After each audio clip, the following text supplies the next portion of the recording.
వామ్మో! మన పాల్సారు ప్రచారాన్ని అస్సలు ఆపుతలేడు. మన పాల్సార్‌కి పోటీ ఇచ్చే లీడర్ అస్సలు లేడు అని అంటున్నారు అందరూ. అవునుల్లా మిగతా పార్టీల కంటే నేనేం తక్కువనా అని సార్ సుత అన్ని రకాలుగా ప్రచారాలు చేస్తున్నాడు. విచిత్రంగా వేషాలేస్తున్నాడు. మస్తుగా మాట్లాడుతున్నాడు. నేను చెప్పింది మీరు నమ్మకపోతే ఓ పాలు మీరే వినుండ్రి.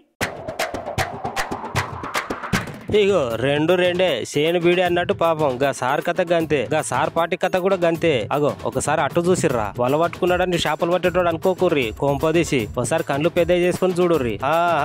గాయన ఎవరు అర్థమైందా? మన కే పాల్ సార్.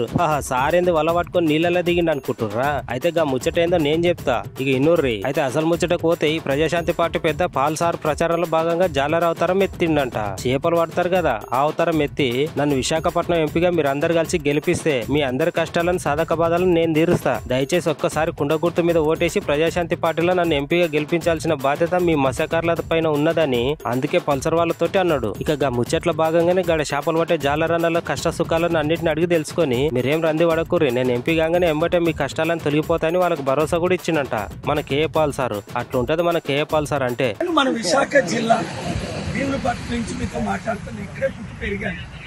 మత్స్యకారుల సమస్యలు నాకు తెలుసు, రైతుల సమస్యలు ఏ విధంగా తెలుసు. మత్స్యకారులకు ఇక్కడ మినీ హార్బర్ కట్టారు. ఎన్ని సంవత్సరాల నుంచి అడుగుతున్నారు, ఎవరైనా పట్టించుకున్నారా? ఎన్ని పార్టీలు ఎమ్మెల్యేలు మంత్రులు వచ్చి అంతే ఎలక్షన్ ముందు వస్తారు, వెళ్ళిపోతారు.